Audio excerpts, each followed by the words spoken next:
And welcome to Watchbox Studios in this installment of Watch Science. Today we're going to deviate a little bit, and I'm going to have my very special guest here, Mr. Robert Fludd from Breitling, USA. Thank you, Mike. Thank you. I first met Robert about 7 years ago when I was working for Breitling in St. Thomas, Virgin Islands, and Robert still gave me one of the best courses on the 7750 that I've ever taken. Thank you, sir. Thank you. And anyone can take that course. I highly recommend you take it. Today we're going to talk about something a little different, though. We're going to take a little departure from our CH27 321 build, and we're going to talk to Robert about the Breitling B01 and variations, and we brought along some great animations and some stories of Breitling. He's been with Breitling for how many years, Robert? So I've been with Breitling a little over 11 years, and in the service department in Wilton, Connecticut. It's pretty much tucked away in the forest. You kind of like a little Swiss chalet of the forest. Speaking of the Swiss chalet, we're going to get some pictures of that because he actually brought some pictures of the chalet, and it's exactly what it looks like. It looks like a high-tech, there we go. It's a high-tech chalet. And it's, go ahead. So this is our new ultra-modern after-sales service facility, which we have been in the office about 2 years now. So it's an extension of our previous building. So, it looks kind of like an alien spacecraft has landed. It's all wrapped in this high-polished aluminum with rivets, if you can see, on the side and the bottom. Essentially, it almost is invisible. Aircraft heritage. Yeah. Inspired some of the vintage aircraft, the Airstream type of motif. The designer is Alan Porta, and he is the architect for Breitling. So he designs all the Breitling boutiques and other Breitling facilities. So he came with the inspiration of the aviation. He created such a nice facility. It's up on stilts, and this facility houses our entire after-sales service operation. So from the polishing to the spare parts department, the entire after-sales service with watchmakers, and the technical training center, which is where I reside mostly. As you can see, there's windows pretty much the entire length, and those are floor-to-ceiling windows. Maximum sunlight, which is both sides of the building? Both sides. So the side you see is the two walking bridges, and then on the other side, you're pretty much literally looking at the forest. I mean, the trees are 10 feet from us, so we can see the squirrels and the hawks and all of like the activity. Very cool. Very, in the forest. Very ultra modern, but at the same time, does have a retro look to it with the aluminum and the exposed riveting and everything. Right. I think that's very cool. Especially, I come from an aviation background, so I think that's very cool. Very nice, Just remembering, my doing my sheet metal and my riveting, that stuff. So the first time I saw that, that's the first thing I thought of. Yeah, it's. It's very, very cool. It's a very cool facility. A couple other things, real quick. I want to throw something out. I want to thank everybody for watching the show 2 weeks ago. I think we had like 54 live viewers, and the reason we had 54 live viewers was because we were going off the same time as the Paul Newman Daytona was going off. And so I kind of imagine, so I'm kind of proud I had 54 live viewers, but I want to thank each and every one of you and everyone that's watching tonight and that took the time to tune in and actually watch all the shows, that Watchbox is putting out right now. It's so much fun to do, and we really enjoy it. So with that, we're gonna dive into the B01, and cheers. First of all, cheers. I think when we first talk about the B01, we should come up with let's go a little bit of the history. And since we're talking about history, do you want to do a quick wrist shot as well? I guess that's the traditional thing. So this is a watch that's dear to my heart. It is a vintage Navitimer AOPA. It's from the mid-50s. It's an all black dial. And if you see at the logo, it's the AOPA logo, which is the Aircraft Owners and Pilots Association. So they collaborated with Breitling to produce this original Navitimer with this circular slide rule, which for pilots, it's called the E6B, so they can do the calculations while in flight. I used to know how to use a slide rule. Yeah, I mean, now I say we can use it to figure out how to tip at a restaurant or do a currency conversion. Very nice if you travel to Switzerland or around the world to do a quick currency conversion. But this piece, well, I literally came across this piece in the back of a closet in New York City. So it is as mint as it gets, and really is something that I cherish a lot. Anyway, I should probably stop talking about this watch. We'll be here for another 4 hours. And right next to that, what I want to show is we're going to fast forward about 10 years, and this is my 1965 806. And this has the Venus movement, and I know yours does as well. Yep. Do you know what variation it is in yours? Is it the 178 in yours as well, or the 173? It could be either one. I don't know what year they switched over. But this one, again, the watch is pristine. The only thing I did was I polished the crystal on it and cleaned the case, went through the movement, but I didn't even change the crown or the pushers. You know, I kept everything just the way it was. Yeah, it looks really because nice. that's the way it's supposed to be, and the edges are still very, very sharp. I love the watch. I always get compliments when I wear it, and it's just kind of nice to see 10 years apart, you know, the two different variations. And we can jump from that and actually start talking about, you know, do you want to start with the 7750 variations, or do you want to actually go into a more modern? You know, my son does a lot of show and tell, so I thought I'd come here and do a little, there you go. We'll start with little that. show and tell. So I kind of brought 3 unique chronographs that Breitling has been developing. So tonight we're going to be talking about the B01 in-house chronograph and sort of the variety and variation of that. So there's a lot of variations that we've developed based on the core of the B01. The first one that I brought is a limited edition piece, which is the 1915. I love this piece when you show me it. Yeah, this is, I mean, you can tell just by the numbers, has a lot of styling even to our Navitimers. So this is a single pusher chrono, meaning that the start, stop, and reset is all done through a single pusher, and they've integrated it into the case. So here, I start the chronograph, and then stop it. That's pretty traditional, but there is not a classic reset. The third push brings that back to 0. So it's a dual register chronograph, so minute and second totalizers, and a date at 6. We have a display back, and how we have that, it's a hand wind, as you notice as well, which is quite classic. I kind of enjoy the hand wind movements. But the column wheel is a double column wheel, and that's how we achieve this right here, this sort of start, stop, reset pusher all in one. Sort of a simple but ingenious idea to have a single pusher chrono. Yeah, I was curious how you did that, how Breitling actually came up with the mono pusher, if they went through levers, how I've seen on some other manufacturers, they'll use just a single lever that wraps around and basically just use a flyback movement or flyback design. So they designed it into the column wheel. Yeah, it's a very simple, classic, and we'll talk a little bit more about the column wheel, what that is, and how it is integrated into the movement. But on that particular piece, it's a double layer chronograph.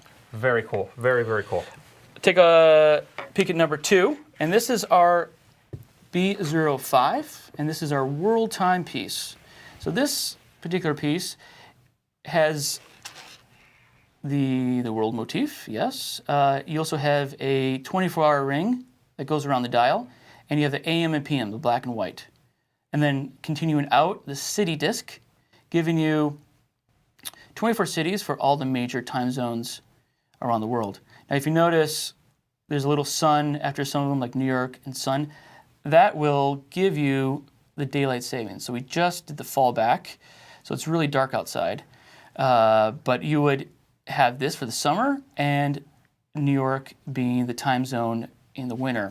So it actually gives you an option to use either or. This is one of the few that gives really you nice. gives you both. And what is quite nice is if you're on a flight and you start the chronograph, you see how the watch is, the timer is going, you can change time zones. So right now we're in New York because New York is at the 12 o'clock position. But if you just rotate the crown, we will advance. So let's go to Paris. So we'll bring Paris to the top. And not only does it bring the 24-hour disk, the city disk, but it synchronizes the hands. And you just see the date has jumped. So the time is in Paris. But let's go back to New York and see we're going backwards. We're actually going back in time. It's going to pull that date disk back. So this is one of the few automatic chronographs, I believe maybe even the only automatic chronograph with the world time, and everything is adjusted through the single crown. While it's running. While it's running. See, the chronograph is always running. So we did that whole thing in maybe 52 seconds and then reset. So we went to Paris and back. Paris and back in 52 seconds. I love it. That's faster than the Concorde. And last but not least, this is our new Basel release from this year. This is, I would say, the culmination of about 10 years of research and development. And this may, on the surface, look like a traditional Navitimer, but is not. It is the new Rattrapant, or split-second chrono. So I'll start the chrono, and we can stop it and reset. But here, this is where it gets a little spicier. In the crown is a third little button, third pusher. If I push that, it will actually disconnect the two hands. And you'll have two hands that will separate, so you can have the first time and then the second time. And then a third push brings the hands together. So we can do that again while it's running even. So while it's running, we can split it and then fly it back together. I do have some technical information to kind of give you a better idea on how this kind of mechanism works. We actually have 2 patents on this split-second mechanism, which we'll kind of look at, which is a little bit later in the show. Very so cool. those are 3 watches I kind of hand-selected as one of my favorite variations of the in-house B01 movement. I saw one of those for the first time roughly 2 weeks ago. And I think that's when we kind of contacted you about it too, because we had no information on the watch, and we saw that when seeing a Rattrapant, just not even knowing what they built it off of. It was really interesting to see. I love the design. I love Rattrapants. And again, Robert brought along some very good illustrations of what's going on underneath the dial on that watch, and as to how they couple and decouple everything. It's just very, very cool. The one thing I really liked about that too is minimal amplitude loss with the Rattrapant running or off. So that's part of one of the patents is that there's 0 amplitude loss while you're doing the split time, which sort of traditionally you have massive amplitude, or the energy sucked from the balance is tremendously pulled just because of that resistance that you have as the hands are desynchronized. Right. So we'll get into why that is special. Because traditionally, when you stop the Rattrapant, when you stop one hand, you're freezing a hand, and you have everything else turning inside of it. So you do have, like you said, a lot of friction. It's just robbing power, from that escapement. We would get problems with people actually stop the Rattrapant and then complain about power reserve problem. We've had that, and it's a Rattrapant. It's not. You're not supposed to start the watch, stop the watch, and let it run. It's a function. You use it as a function. You reset the watch, and you're good to go. Which we won't have that on exactly, on this one. Which is really interesting. Absolutely, That's very cool that they were able to design something like that. So if we get a little bit more into the topic of the evening, which is the Breitling B01 movement. So here, this is I can't touch that one. Yeah, this is it's all encased in this sort of plastic. It's a fully functioning movement. So if I was to turn the oscillating weight, this watch would actually start to work. But we're going to talk about a few sort of technical aspects that Breitling has developed, the technology in the movement. So essentially, we're going to be talking about five main things. There's others that we can talk about, but first off, What do you think, Mike? Let's Where do you want to get let's into? talk about the calendar first. The calendar? Let's talk about how the issue with the 7750, how the 7750 originally had an issue with the calendar, and we'll actually discuss what that is. People talk about not setting your watch or not setting your quick set between 10 and 2 o'clock. This is actually the reason. What we have here, we have the date drive wheel. This is the date drive wheel that's actually going to come around, and it's going to come around in this direction. It's going to come around and index your calendar wheel. And as the calendar wheel comes around, or as the drive wheel comes around, this is your 10 to 2 position. Is right here. So anytime that fixed finger is in between any of those metal pins, we can actually run the risk of shearing that off. And there's a little more intricacies inside of here because there is a small clutch that, if serviced properly, is supposed to slip inside here. And if that is not serviced, and this is why we talk about you have to have your watch serviced regularly. If it's not serviced, or if it's not serviced properly, and the quick set is engaged at the wrong time, then what's going to happen is we're going to lose this finger right here. It's just going to break off, and that's where your calendar, either the finger is going to break off or it's going to decouple from the gear itself, and then you'll see your calendar changing at 4 o'clock. And that's a very common thing. We'll see at 4 o'clock seems to be the witching hour that we see those change. Mm-hmm. We see it more if it's a day date. We still see it only or majority of the time, in the date disk itself. So because of that reason, that's one of the drawbacks of a 7750, or weak points in the design of the 7750. So, Robert, why don't you explain to us about the Breitling and the difference in designs? Right. So yeah, thanks, Mike. The pull off from Mike's point, the 7750 really, the design is coming back from the 70s. It's a very simple, sort of basic design, running the calendar, and Breitling has been using this very reliable movement all through the 90s and 2000s. So we see a tremendous amount of these watches coming in for repair. Mm-hmm. And this issue that we talk about, the calendar, is probably one of the top 2 or 3, number one, things that we see. We see all the time. And a lot of it is because of customer error. So when they designed this B01 movement, one of the things that they said, well, we really need to have is a instantaneous date. And you are able to quick set and adjust the calendar whenever you would like, even if it's right after midnight. So here's sort of a little... it's a cutaway. It's a cutaway, yes, cutaway, exactly. Or shadow view. And so this finger that we have right here is traveling around, sort of as you would have in the previous model, coming around, and it will, with a cam system, jump the date disk very rapidly. That gives you the instantaneous date. But moreover, we have this sort of spring here. And this spring allows this finger, which normally would potentially damage or hurt the date mechanism, it will retract up and down out of the way, so that even right after midnight, 12:01, you're able to say, oh, it's the wrong date. Let's change that. So you're able to successfully change the calendar without damage to the calendar system. So with this design, you're essentially allowed to use your quick set at any point. Any day point. Or night. Yeah. You don't have to stay away from the. Which is really the benefit to the customer, that you don't have to think, oh, what time is it? Is it AM, PM? Can I change the quick set? Now here is, let's pull up this view where we have the cam. This is where you get the opposite side. Opposite side, kind of sort of looking through the movement. And this is how we achieve that instantaneous date. You have this finger here and a yoke. There's a small jewel. And this jewel is rolling around the cam. And right now, the cam is at the maximum point, just before midnight. So it starts taking the energy from the movement hours before midnight, slowly building the energy. And you can see this spring here. This spring is going to be at maximum tension, ready to go.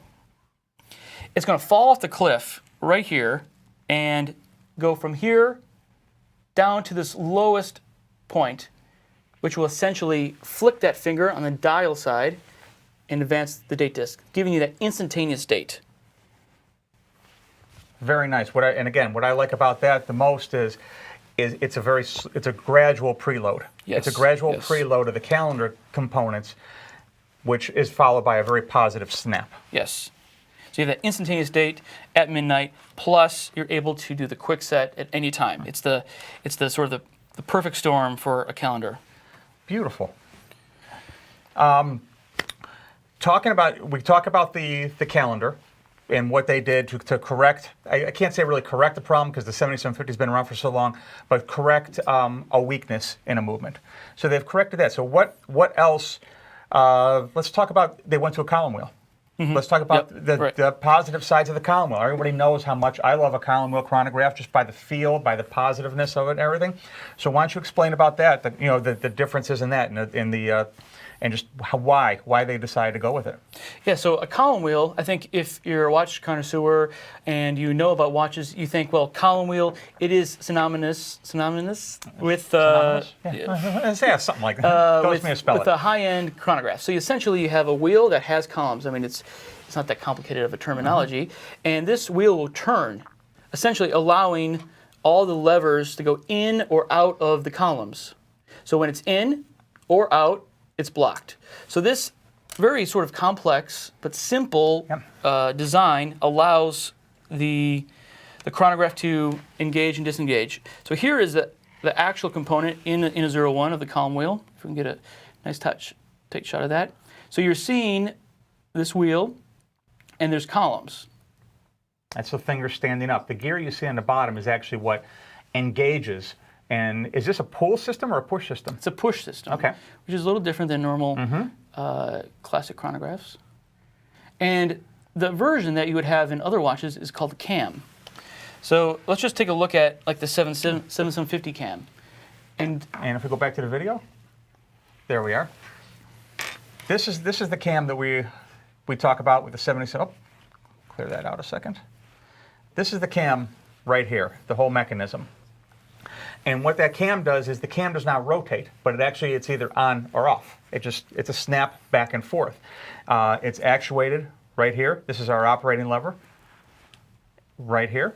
The operating lever pushes the cam one way or the other way, and it's a rocking mechanism back and forth.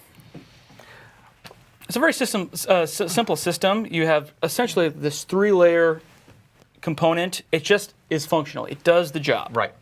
It doesn't have any romance. It doesn't have any class to it. It's it doesn't have the feel either. It doesn't have the feel.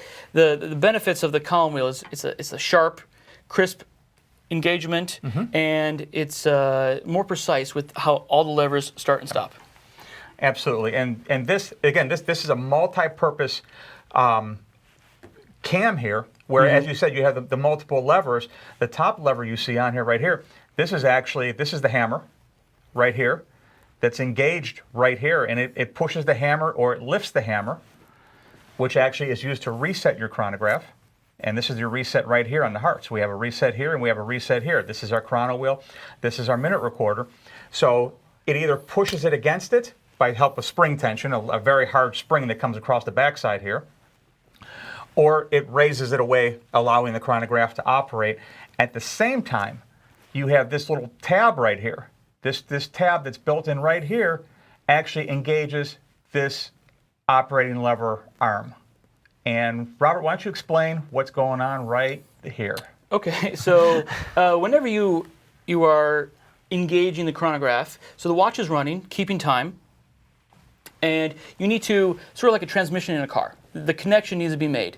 And on this system, it's a sort of a rocking pinion, so you have where the arrow is pointing is a small little pinion that has small little teeth. And these teeth are constantly turning. And when you engage the chronograph, this pinion will move to the right and actually, for lack of a better term, just crash into that wheel. So the teeth have to engage. They have to find their position. It just gets the job done. What is the byproduct is you'll see a small little hesitation, jump of your chronograph second hand. You don't have a perfectly smooth start and stop. And that's sort of the byproduct of this, I would say, almost horizontal kind of clutch, where horizontally the wheels are coming in and run into each other to find their own position, where they're coming together and the teeth need to lock. You see that like in these classic chronographs, when you start and stop them, 7750s, the hands will then move one way or the other. Now, if we take a quick little peek here at the in-house movement of Breitling B01, we use a vertical clutch system. So essentially, it is a clutch which is vertically done, and here there we see our column wheel as well. Yes, exactly. So the column wheel is interacting with our clutch right there. So I said the little fingers, the engagement, it either goes inside or outside the column wheel Yeah, so it columns. either drops down Drops or in it's or pushed drops out. exactly. So explain on this one. Right now, it's showing that it's dropped down. So if it's dropped down right now, that's actually, if I'm looking at this correctly, that's actually engaged then, correct? The chronograph is engaged. Where So- in a lot of column wheel chronographs, when you raise onto the column, it actually moves the levers in a different way, where this is actually allowing everything to fall into place to turn the chronograph on. Exactly. So where I Okay. put those two arrows, there's two little levers, and they're essentially sort of karate chopping this wheel in half. And while right now we have these levers are out or open, which is allowing the whole clutch to come together and engage. I think we even have a view from the underside. Stop below. Yeah, let's do that one. So this is a view from the underneath of the wheel. So now these little arms are in. So we have one arm here, and the other arm is kind of hidden on the other side, which you may not be able to see. We have a jewel that's riding on, and it is now engaged, or it's sort of disconnecting, pulling the clutch apart. So the chronograph is now stopped. Okay. Now the benefit here is because you don't have teeth that are interlocking, it's literally just a friction fit.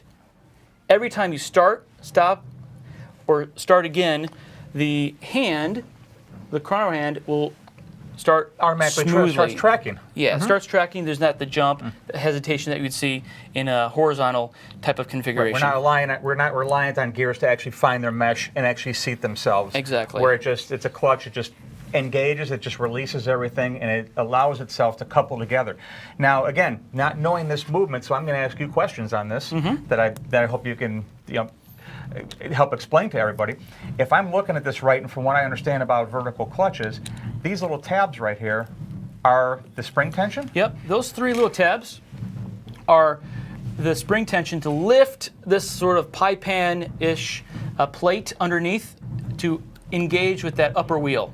So that brass wheel, that golden color wheel you see above, is constantly turning with the movement. As the movement is running, the top wheel is constantly turning. And then when you start the chronograph, those three springs will push that pan up, which essentially will start moving the chronograph. And again, right now when we show over here, right there, when we show on our column wheel over here to the right, we're actually showing we're on one of the columns, so that is the indication of the stop position also on this timepiece. So when it drops in between, when it goes between the two, that's when those arms actually open up and the chronograph starts. Very nice design, very, very nice. Yes, absolutely. Here, let me just kind of pull a... let me pull this one up here.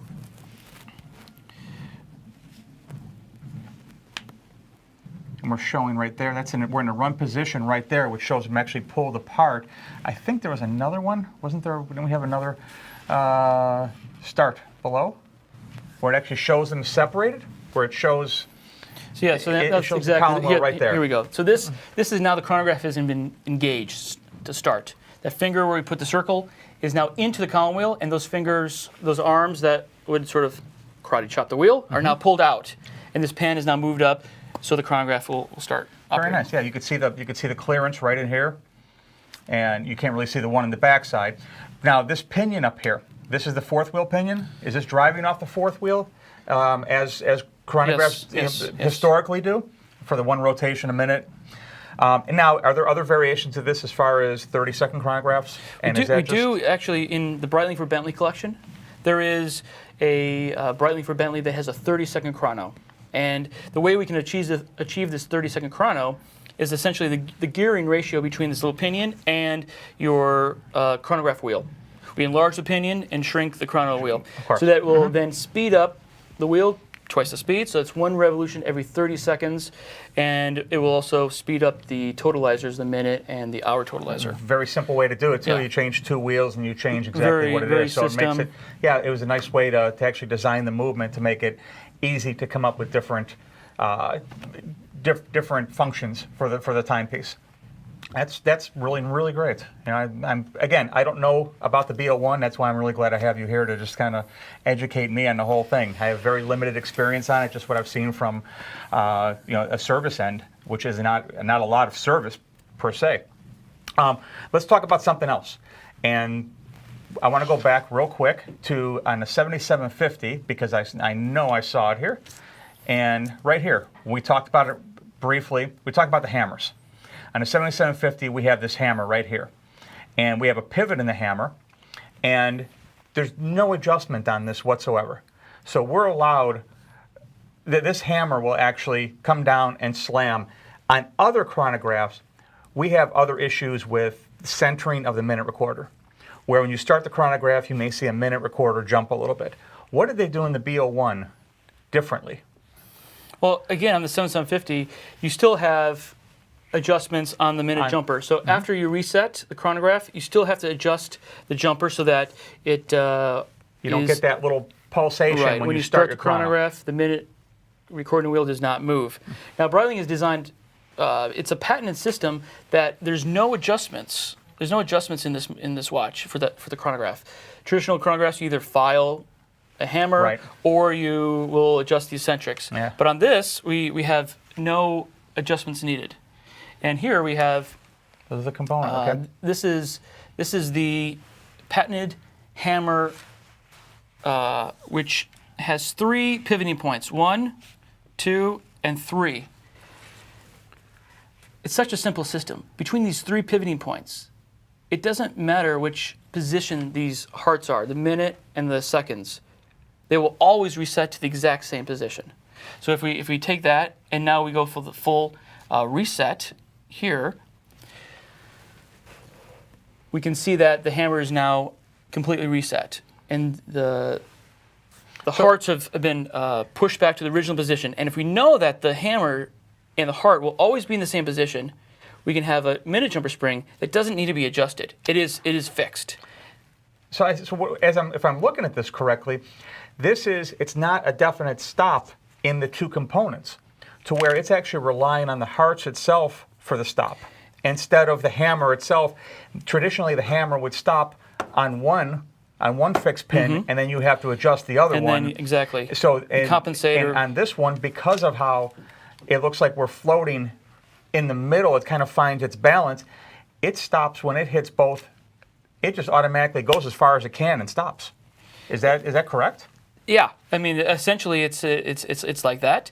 I think there's maybe a little more geometry in there and everything. Yeah, but I think it's because of the computer-aided design, CAD systems, that they're able to figure out sort of the geometry, the angles needed, so that this hammer will always reset these 2 hearts. I mean, it's such a simple system. You think, well, why didn't they come up with this 50 years ago? But you know, really, I think because of the modern technology, we have the CAD system, like you said. You know, it allows the engineers to actually tell them what they want the watch to do, and it's able to do it. That's really, again, it's informative to me, just not knowing the movement, and that's why I'm really enjoying this. Let's talk about power reserve as compared to 7750 to B01. Yep. What 7750 runs, you know, high 40s, 40 hours. Your watch needs service, you're going to be running low 40s, but traditionally it's in the mid 40-hour range. Exactly. So you have 40-hour power reserve, 48-hour power reserve was sort of a standard power reserve that you would have on watches for many years. And when we launched the B01 in 2009, we started with a 70 plus hour power reserve. Sometimes we get 72, 73, wow. but we do put a 70-hour power reserve. And the 70-hour power reserve, really the benefit is, like, I have a Transocean chrono with the in-house movement. I can put it down on Friday night. Monday morning, it's still running. It's still on time. So I can strap it on, put it, walk into work. Plus, sort of be on the technical side, this 70-hour power reserve, the torque, the amount of energy coming out of the spring is very flat and very even, which essentially translates to better timing. Yeah. Isochronism. Exactly. And all this is done through one barrel. Through a single barrel. And this is the barrel. The It's a large barrel, It's a very large barrel. And relatively speaking. here, just give me 1 second. And what I'm going to try to do, this is This can be maybe kind of fun. a fairly risky proposition, but I have just popped it open, and there's the spring inside. It is right now completely coiled to the outside. This means, of course, there's not going to be any energy. And when you wind the watch, you're going to be winding from the center and pulling this entire spring into the center. So I thought it'd be Kind of fun to pull that out here. yeah. Huh? I'm just going to try to pull this out, and you can see it. And not end up with a really, bird's nest. yeah, it's really how long the spring is.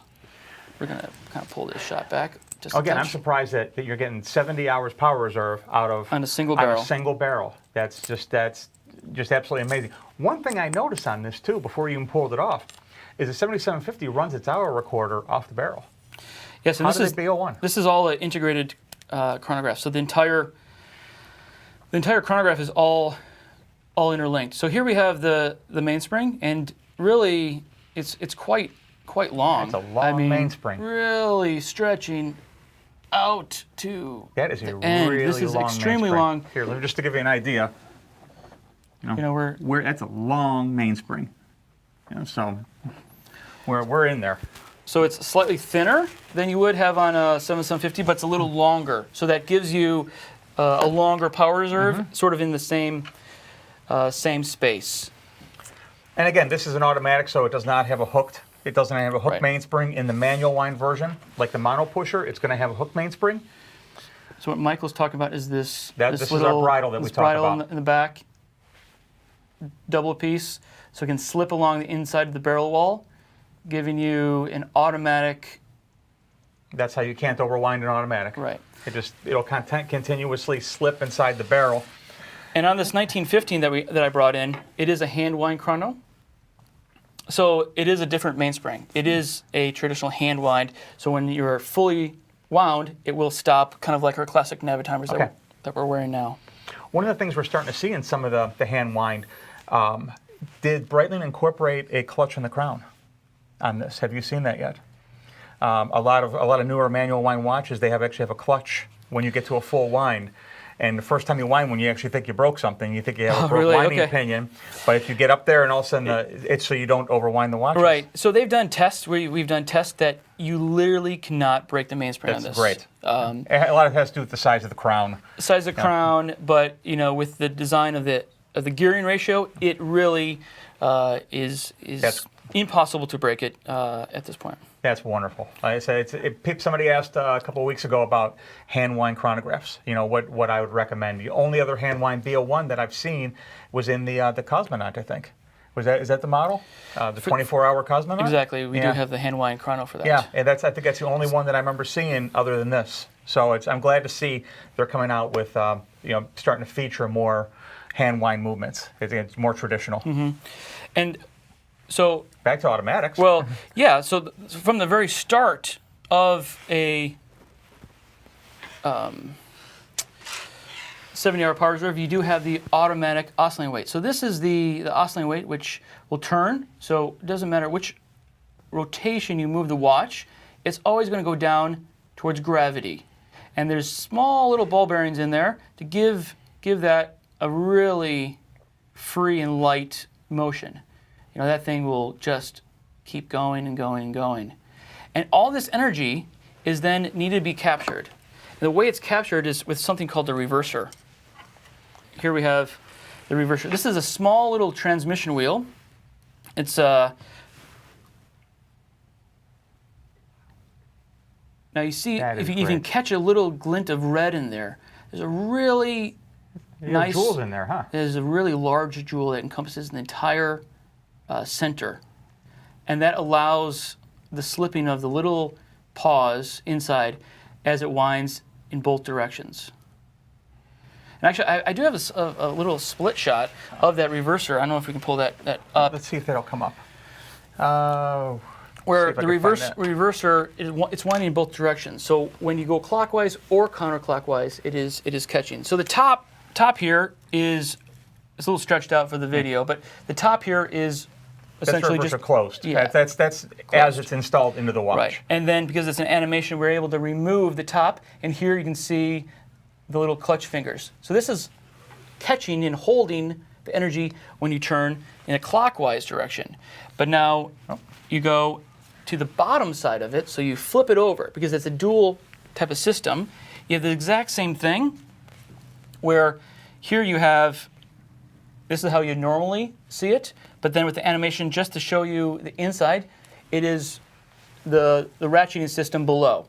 So it's a dual top and bottom system for clockwise or counterclockwise. That's great. That's great. So you have bidirectional winding through one wheel instead of two wheels. Single wheel, yeah. It's really nice. Really, really nice. And then this other wheel, this is the ratchet drive wheel that we're looking at here? Yep. Okay, Yep. so it directly goes to the ratchet drive wheel, unlike a 7750, which has an additional intermediate ratchet drive wheel. So it's a direct power transmission. Very nice. We talk about patents on the watch, on the movement itself. You're talking about the in-house or just in general? The B01. I mean, there's always a few patents that they file. On the B01, you definitely have the hammer system. But if we look at this split-second chrono, the system is quite ingenious. So we have two patents. And I was previously in Switzerland about a month ago getting training on this movement. Where's B03 overview? So it's a system where the split-second wheel, which you'd normally traditionally see on the from back, the movement side, is actually integrated under the calendar side. So you see this is your calendar, your split-second wheel. And the thing about a split-second is when you stop it, and when I put it into the split, you traditionally have a lot of drag on that. So here, when you split and you pause that second hand, you have a locking here by one jaw and a locking here on the second jaw. And one of the patents is that black ring on the outside is actually a fine little gasket, rubber gasket. Because again, the locking, unlocking of teeth, you have the possibility that the hand shifts. Yeah. So they have a small little rubber gasket to kind of hold and lock that wheel. So it's like a cushion perfectly, or a buffer yeah. that it actually, does it continuously ride on that? No. When it releases? Just as you hold that split wheel, it will hold in place. But on top of that, you have the second patent, which is right here. Maybe a bit hard to see, but there's a little finger that pulls this second lever out of the way.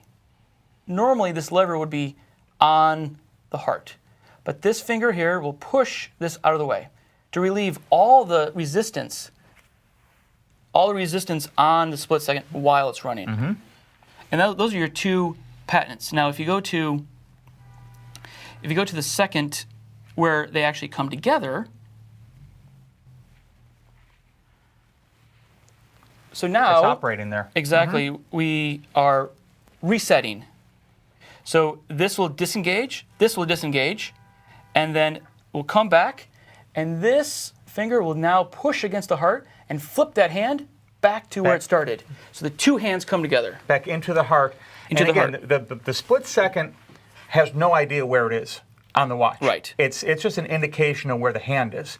So when that split second, when you're setting the hands on that, as long as you're zeroed, that's where it's going to come back. That's always going to be your zero.